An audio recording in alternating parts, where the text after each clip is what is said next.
Okay, welcome everyone to today's special meeting. It's Tuesday, August 9th, 2016. Welcome back from our short summer holiday, I guess, a second meeting in July. That was refreshing. It is 3:30 for the start of a special meeting. We have two advisory board interviews for today. And for the record, we do have a quorum. All members are present. We'll call the meeting to order. And let me just discuss this. So we have a Public Works Advisory Board interview. We have one unscheduled vacancy. And then we have a Citizens Oversight and Citizens Finance Committee interview. And we have two seats available.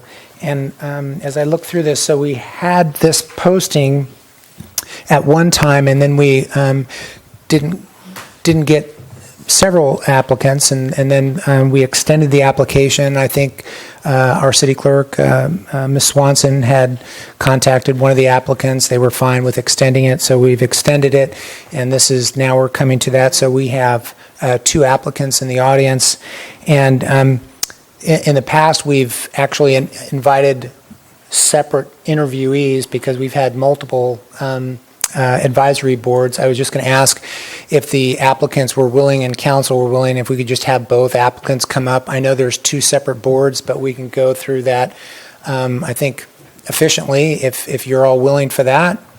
How about council? You okay? I'd invite our two applicants up to the table up here. I think it'll be pretty casual. We'll just ask for an introduction and we do have ballots, but considering we have just one applicant for each seat, I feel comfortable foregoing my questions and looking for the rest of council to go through their questions for the interview, and then following that, if it's all right with the rest of council, we could just do a voice vote and go on with that. And with that, I just want to turn to you and thank you, too, for applying. Appreciate that. And then if I could just look to Mr. Beckman, if you do introductions, and then Mr. Deschler following that, just to start off with introductions, please. There you go. Bart Beckman, recent citizen, last 3 years of Morro Bay, applying for the position of Citizens Finance Committee. Great. Thank you. Mr. Deschler. Rick Deschler of Morro Bay. I've been here for about 40-some years and applying for the Public Works Advisory Board. I've been on it once about a decade or so ago. I thought I'd try it again. Okay, great, very much. Thanks very much. And I think we could just usually there's similar boards. It's just one board and multiple applicants, but I think we can get through just asking questions. And I'll look to my right if Mr. Smuckler would start us off on questions. And if you want to just ask both applicants, whether it's the same questions or different questions, I think we can get through it. Okay, Thanks. I think I have a fairly open-ended question to get you going, but just curious to know, with either of your boards, is there an issue or a focus of your board that you're particularly interested in or looking forward to working on?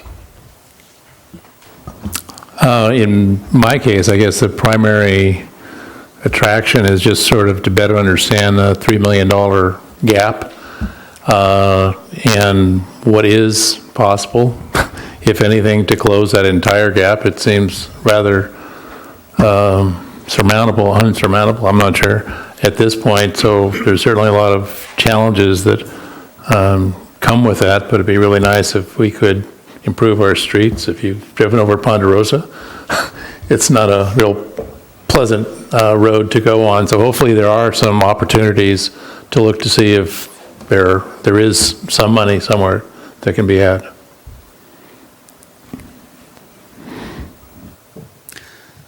Like I stated on my application, I believe in participatory government.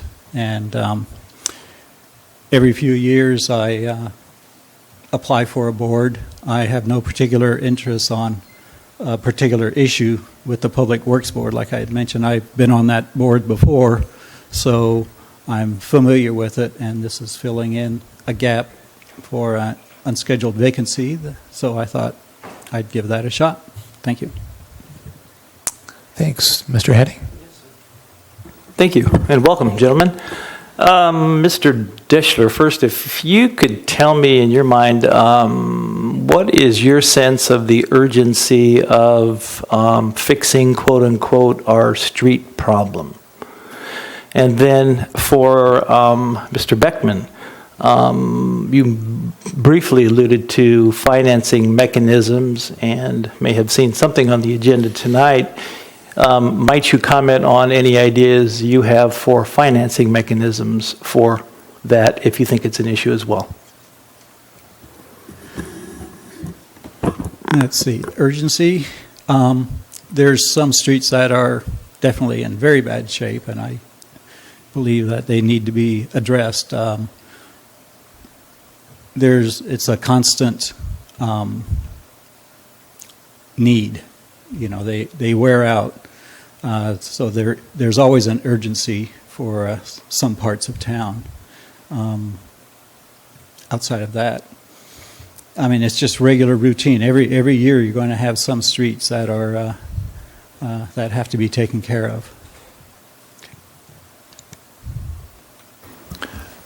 I must readily admit that the financing aspect of this position is not something that I'm currently really familiar with. The only two aspects that I'm somewhat familiar with is Measure Q for financing, and I guess I am interested as to the roughly $1 million, I guess, that we're getting in revenue from that, that's supposedly all going to, I think, streets, public safety, and the third item, I don't recall what that is right offhand, and I couldn't add up to the $1 million out of those three items. So that's one aspect of funding for streets. The other one that I'm aware of that will go on the ballot that you folks agreed to put on the ballot, and that's the half-cent sales tax, which could help fund.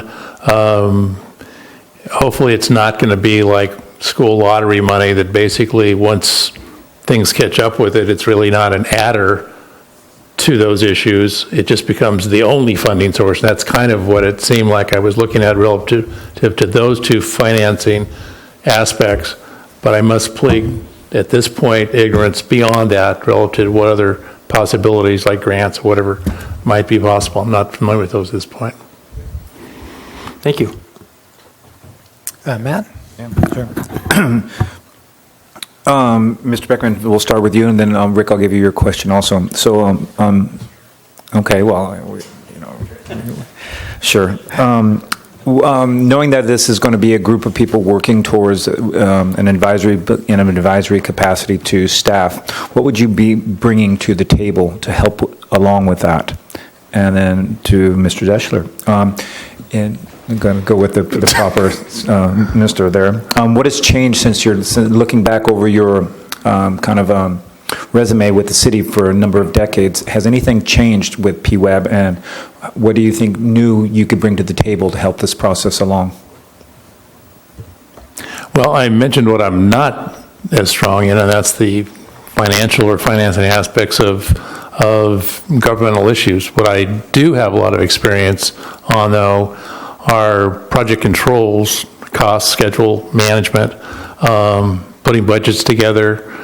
I did look at the budget. I think there's some opportunities for maybe how to improve how that's presented. I know that the Citizens Finance Committee has done a lot of work already to try to put that in a form that is more easily understandable. I must admit that I didn't make it through all, I don't know, several hundred pages, but even looking at the summary aspect of the way it's presented, it didn't flow as well as I think it could flow. Now, it's very likely that's a format that's been handed down over many, many years, and it's just sort of something that you need to do to align expenditures with the various budget items that you have. I mean, I'm familiar with that, working with a utility where my time would go to capital projects, O&M, training, other various things. I understand those concepts that basically, I think, coming back to what I think I bring, I think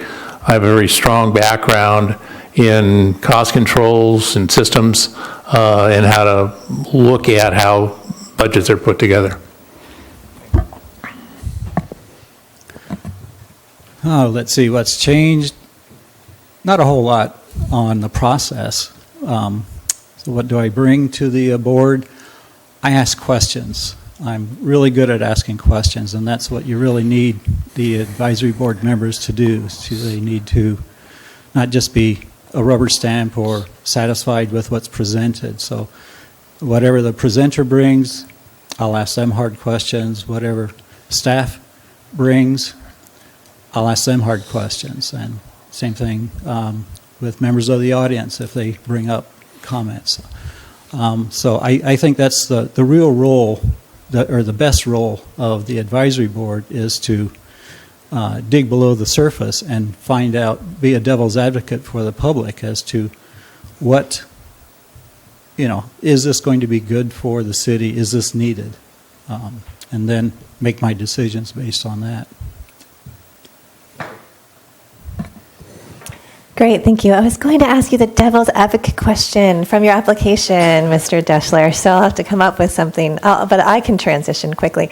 So this comment is, this question is for both of you in the way that you interact with the public. So really, you're going to be diving into two projects and staff reports that the general public isn't going to be paying as close of attention to. So we can start with you, Mr. Deschler. How will you communicate to your network things that are going on, and how do you make that interesting and exciting to folks so that they get engaged, and so that you get feedback from them too? So then the question's a little bit different for Mr. Beckman, but you can start with that. Well, really, I have a small social circle, so unless somebody is approaching me, I'm not out there communicating with a lot of people. So, but I'm always open. I'm in the phone book for people that still get phone books and ask for the city or for the residential directory. So I'm always open to discuss things and with people.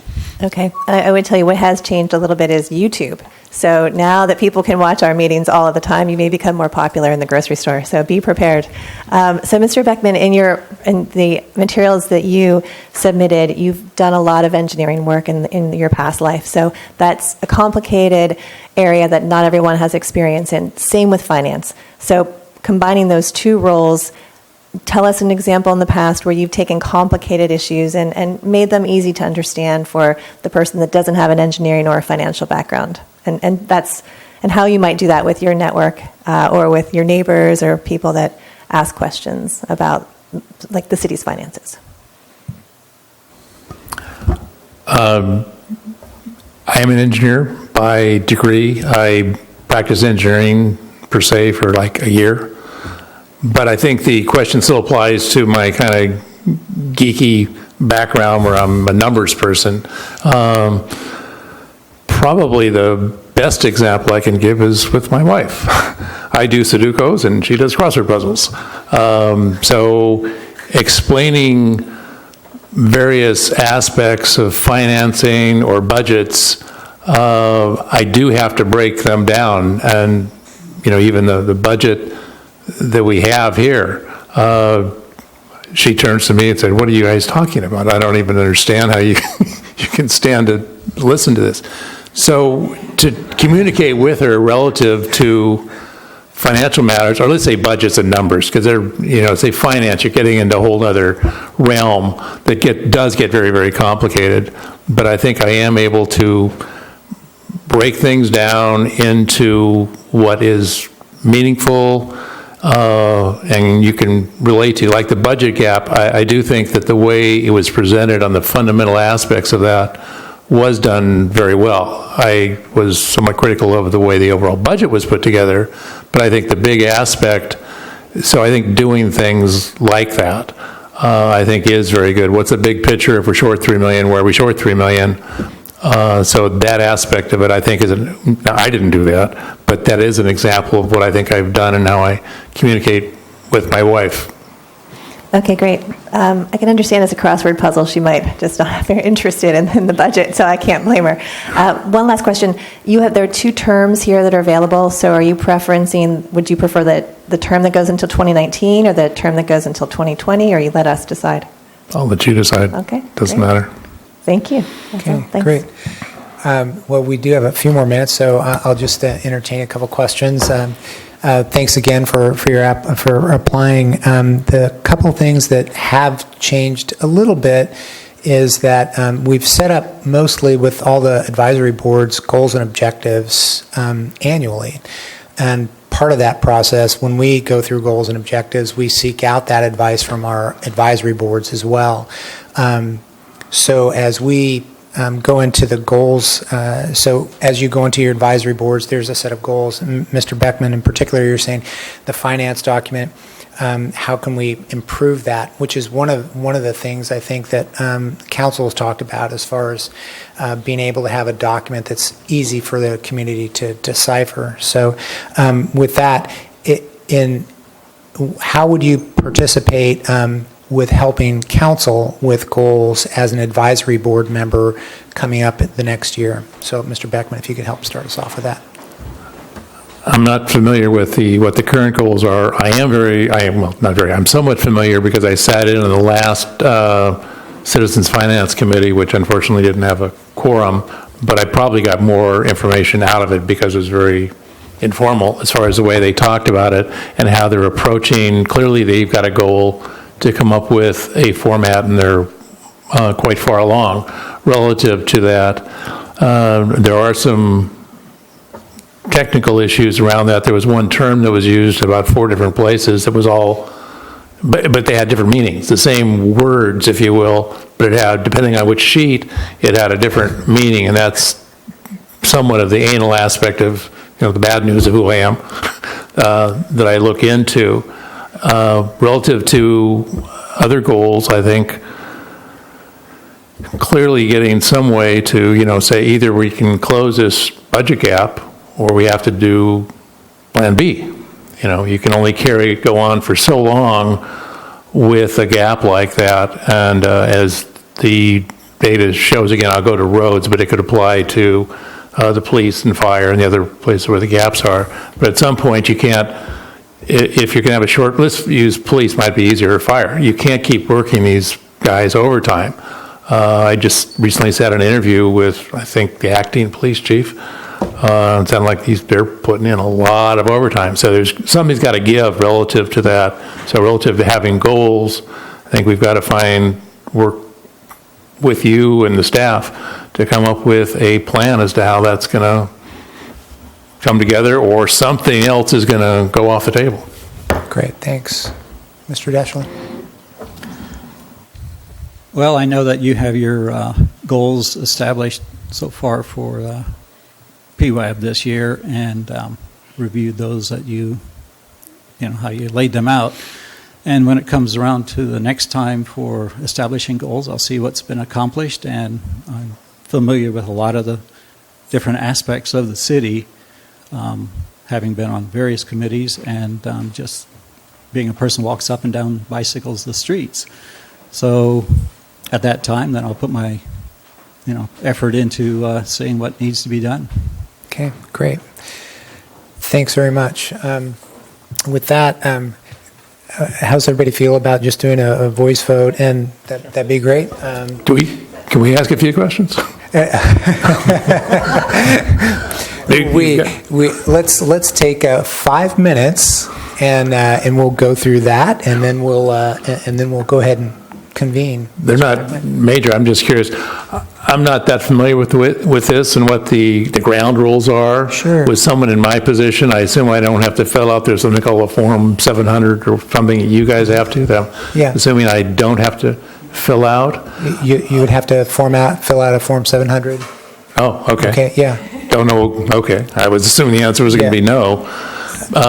Not sure what that is, I guess. Then what about communicating with you? I have not spoken with many of you, but a few of you. Am I now going to be limited, or would I be limited as to ex parte communications as far as who I could talk to and when? Yeah, so there will be some Brown Act training for all our advisory board members going through that, which will help instruct you on how you communicate. As an example, if you're communicating with one particular subject, you can communicate with 2 of us, but not 3 of us. right? So you'd have to be careful on how you communicate, but that's getting into the weeds of the Brown Act, and I think that, those are things that you'd get the proper training with as you go into that. Okay, but that would apply to the way I am right now, though. What you did with that example. Sure, yep. What about, to what extent might I become privy to information that would be private? I don't know if that's the case, but I mean, I could offhand hear about some personnel issue just sort of being around, I guess. Obviously, I know you would not divulge anything like that to anyone else, but is there anything relative to my participation in these committees of something that it's like, okay, we're going to show you this, but you can't share it with anyone else? Yeah, you're talking into the personnel issue. I mean, as an advisory board, you're going to be focused pretty much on the budget. That was, other things. Yeah. Let's say financially, am I going to be shown something that... There are policies and procedures. So there's a policies and procedures handbook that'll help you with, the outline of your role, and the Brown Act will be part of the training. And certainly, I think if there's more questions, we can engage any one of us. Ms. Johnson, you had some Excuse me, Mr. Mayor. Yes. Sorry to interrupt you, Councilwoman Johnson. I believe that we still have public comment that hasn't been opened up yet. Okay. Thank you, All Mr. right, Mayor. thank you. Thank you. And did you want to add anything? I think I did just a few, if I may. Yeah. Everything that you would see, any advisory board materials are all public. So just as the city council has, like everything on our agenda tonight, that's how it will be for you. The city council, though, depending upon certain reasons, legally would meet in a closed session, where some of those materials would not be available to the public until post-meeting. But as far as your advisory council, no, everything would be a public document for you. And as far as the way you communicate with each other, you will want to understand how to communicate among your board members, because there will be some restrictions based on the Brown Act.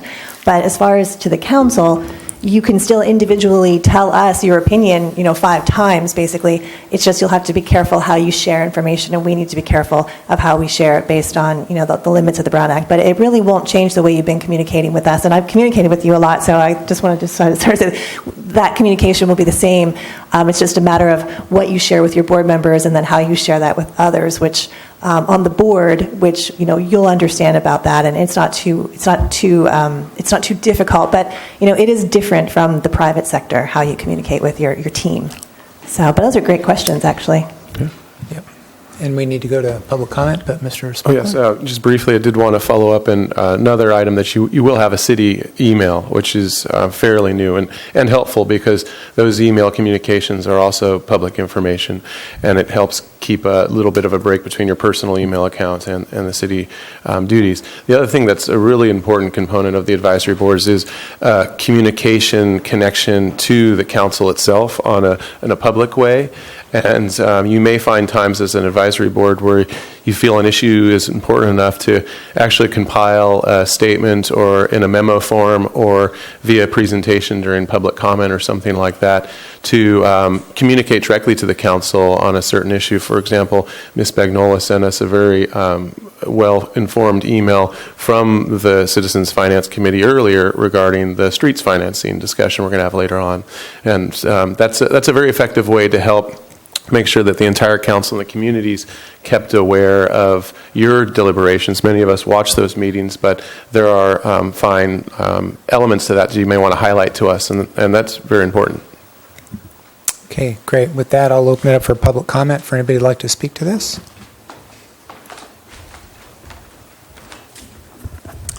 Good afternoon. My name is Robert Davis. I want to support the appointment of Mr. Deschler to the Public Works Advisory Board. I've worked with Rick in the Morro Bay Friends of the Library for several years. He's been our treasurer, and he also worked in our book room organizing books for our annual book sale. He's always very thorough and conscientious with his work. And one of the things I like best about Rick is that he often presents contrary views looking at the other side of the question. And his suggestions often make me think about what I'm doing, and he makes sure that other points of view are considered before decisions are made. I think he'd be a valuable addition to the advisory board. Thank you. Great, thank you. Anybody else for public comment? Seeing none, I'll close public comment and bring it back to council at this time. We can just go ahead and deliberate and make a vote, and we could do a roll call vote and would make a motion for that. So, motion to appoint Mr. Deschler to the PWAB board. Second. Okay, we have a motion and a second. Motion by Mayor Irons, second by Mr. Smuckler, and roll call. So, Ms. Swanson, do you want to do the roll call on that? Sorry about that.